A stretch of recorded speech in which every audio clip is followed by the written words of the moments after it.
بسم اللہ الرحمن الرحیم۔ دعائے انس رضی اللہ عنہ۔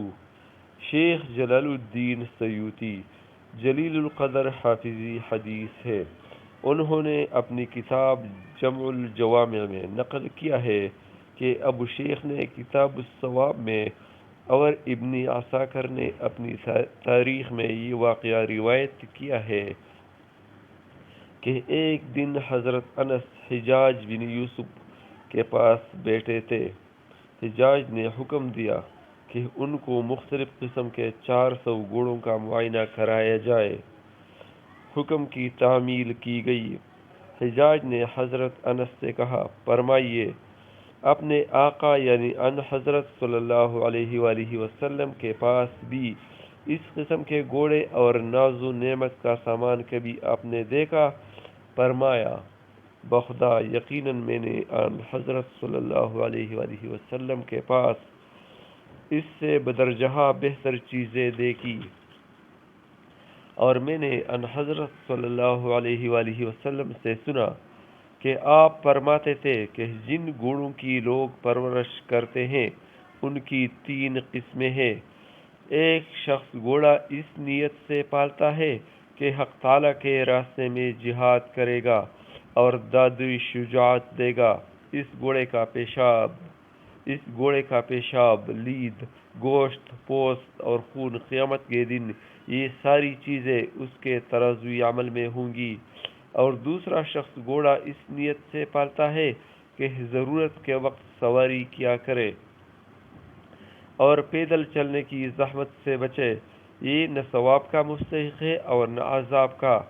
اور تیسرا وہ شخص ہے جو گھوڑے کی پرورش نام اور شہرت کے لیے کرتا ہے تاکہ لوگ دیکھا کرے کہ فلاں شخص کے پاس اتنے اور ایسے عمدہ گھوڑے ہیں، اس کا ٹھکانہ دوزخ ہے، اور حجاج تیرے گھوڑے اس قسم میں داخل ہے۔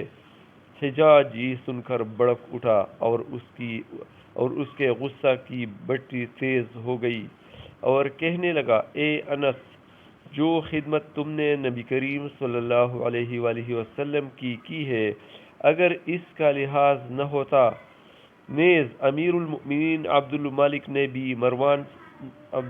بن مروان نے بھی جو خط مجھے تمہاری سفارش اور رعایت کے باب میں لکھا ہے، اس کی پاسداری نہ ہوتی تو نہیں معلوم کہ آج میں تمہارے ساتھ کیا کرتا۔ حضرت انس نے فرمایا، خدا کی قسم تو میرا کچھ نہیں بگاڑ سکتا، اور نہ تجھ میں اتنی ہمت ہے کہ تو مجھے نظر بد سے دیکھ سکے۔ میں نے نبی کریم صلی اللہ علیہ وآلہ وسلم سے چند کلمات سن رکھے ہیں، میں ہمیشہ انہی کلمات کی پناہ میں رہتا ہوں، اور ان کلمات کی برکت سے مجھے کسی سلطان کی ستوت سے خوف ہے، نہ کسی شیطان کے شر سے اندیشہ ہے۔ حجاج اس کلام کی ہیبت سے بے خود ہو گیا، تھوڑی دیر بعد سر اٹھایا اور نہایت لجاجت سے کہا، اے ابو حمزہ، وہ کلمات مجھے بھی سکھا دیجئے۔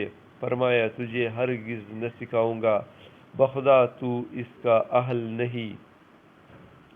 پھر جب حضرت انس کے وصال کا وقت آیا تو ابان جو آپ کے خادم تھے حاضر ہوئے اور آواز دی۔ حضرت انس نے فرمایا، کیا چاہتے ہو؟ عرض کیا، وہی کلمات سیکھنا چاہتا ہوں جو حجاج نے آپ سے چاہے تھے مگر آپ نے اس کو سکھائے نہیں۔ فرمایا، ہاں تجھے سکھاتا ہوں، تو اس کا اہل ہے۔ میں نے نبی کریم صلی اللہ علیہ وآلہ وسلم کی 10 برس خدمت کی، اور آپ صلی اللہ علیہ وآلہ وسلم کا انتقال اس حالت میں ہوا کہ آپ صلی اللہ علیہ وآلہ وسلم مجھ سے راضی تھے۔ اس طرح تو نے بھی میری خدمت 10 سال تک کی، اور میں دنیا سے اس حالت میں جا رہا ہوں کہ میں تجھ سے راضی ہوں۔ صبح شام یہ کلمات پڑھا کرو، حق سبحانہ وتعالی تمام آفات سے تمہیں محفوظ رکھے گا۔ جمع الجوامع کلمات یہ ہے، بسم اللہ علی نفسی و دینی، بسم اللہ علی اہلی و مالی و ولدی، بسم اللہ علی ما اعطانی اللہ ربی لا اشرک به شیئا، اللہ اکبر اللہ اکبر اللہ اکبر، وأعز وأعظم مما أخاف وأحذر عز جارك وجل ثناؤك ولا إله غيرك. اللهم إني أعوذ بك من شر نفسي ومن شر كل جبار عنيد. فإن تولوا فقل حسبي الله لا إله إلا هو عليه توكلت وهو رب العرش العظيم. إن ولي الله الذي نزل الكتاب وهو يتولى الصالحين. ترجمہ: اللہ کے نام کی برکت ہو میری جان پر اور میرے دین پر، اللہ کے نام کی برکت ہو میرے بال بچوں پر اور میرے مال پر، اللہ کے نام کی برکت ہو اس چیز پر جو اس نے مجھے بخشی. اللہ میرا رب ہے، میں اس کے ساتھ بالکل شرک نہیں کرتا. اللہ سب سے بڑا ہے، اللہ سب سے بڑا ہے، اللہ سب سے بڑا ہے، اللہ سب سے بڑا ہے اور سب سے زیادہ عزت اور بزرگی والا وہ بہت بڑا ہے. اس چیز سے جس سے میں ڈرتا ہوں اور جس کے شر سے مجھے اندیشہ ہے. غالب ہے تیری حمایت کرنے والا اور بڑی ہے تیری تعریف اور نہیں ہے کوئی حاکم تیرے سوا. الہی میں تیرے ذریعے پناہ پکڑتا ہوں اپنے نفس کے شر سے اور ہر سرکش شیطان سے اور ہر ظالم سرکش کے شر سے. پس اگر وہ باز نہ آئے تو کہہ کافی ہے مجھے اللہ نہیں ہے کوئی معبود اس کے سوا.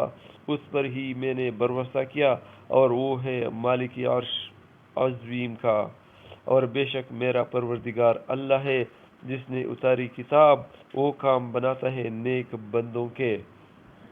اللہ تعالی ہم سب کا حامی و ناصر ہو، آمین.